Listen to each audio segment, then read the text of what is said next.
दोस्तों नमस्कार।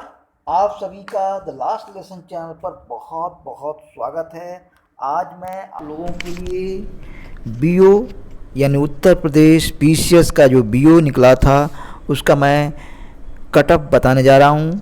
और ये कटअप काफ़ी सटीक है क्योंकि इस बार मात्र जो है 44% ही अभ्यर्थी एग्ज़ाम देने पहुँचे थे, यानी 66% स्टूडेंट यानी कि नहीं पहुंच पाए थे। इसमें जो सबसे बड़ी और ख़ास बात ये थी कि इसको केवल बीएड धारी ही एग्ज़ाम दे सकते थे, इसलिए बहुत सारे ऐसे जो स्टूडेंट थे जो पीसीएस की गंभीरता से तैयारी कर रहे थे वो इसमें अपियर नहीं हो पाए हैं।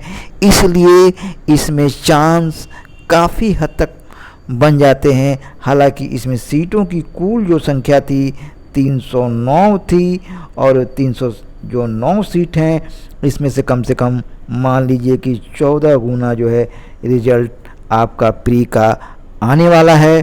तो इस तरह से कुल मिलाकर के 2,43,000 ही अभ्यर्थी इस बार बैठ पाए थे। हालांकि नेगेटिव मार्क्स ज़रूर था, लेकिन फिर भी कई ऐसे अभ्यर्थी हैं जो दावा कर रहे हैं कि उनका एग्ज़ाम बहुत ही अच्छा हुआ है।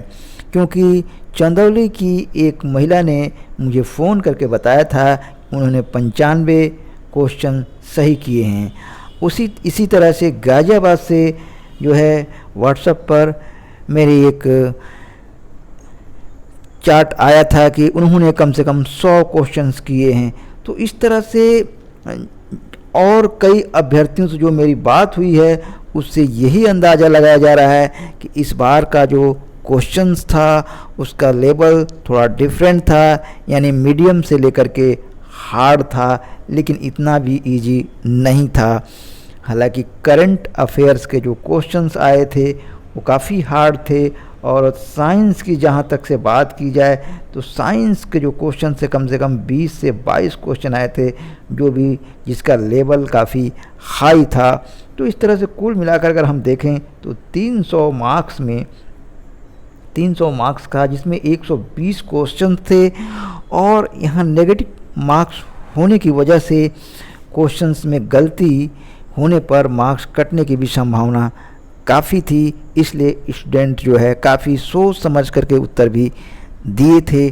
तो इन्हीं सब डिस्कशनों के आधार पर मैं आपको बताने वाला हूँ कि कितना इस बार का जो है कट ऑफ रह सकता है।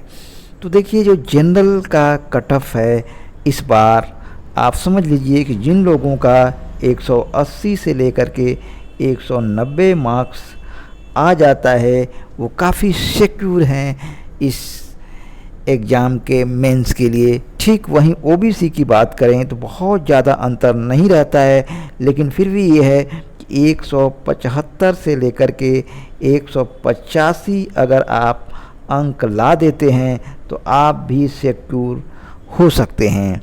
अगर हम बात एससी की करें, सिविल कास्ट की बात अगर हम करें तो कम से कम इनके लिए 170 से लेकर के 180 तक मार्क्स बहुत ज़रूरी है।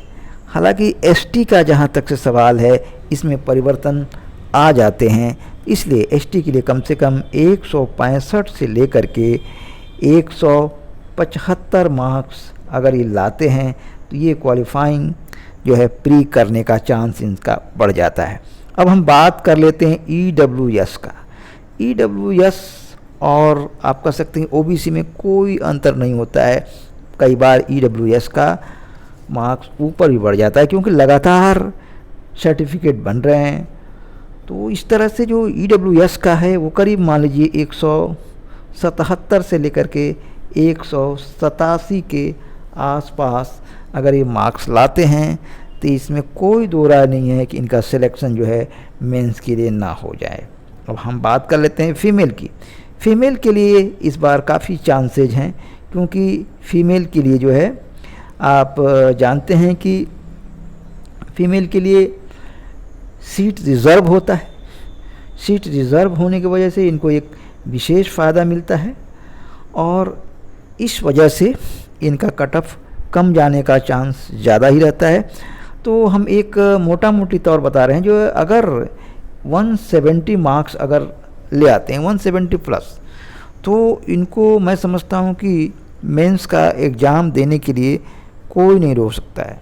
अगर इस तरह का आपका कट ऑफ है, इस तरह का आपने स्कोर किया है, तो आप बेफिक्र होकर के मेंस की तैयारी के लिए आप लगइए, क्योंकि आपको कोई रोकने वाला नहीं है। जिस तरह का एग्ज़ाम का पैटर्न था, जिस तरह से नेगेटिव मार्क्स था और जिस तरह से स्टूडेंट्स की संख्या कम थी, इसमें चांस जो है आपके आने के बहुत ही बढ़ जाते हैं।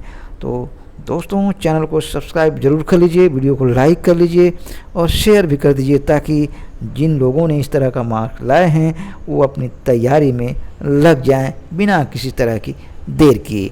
इस वीडियो में इतना ही। जय हिंद, जय भारत।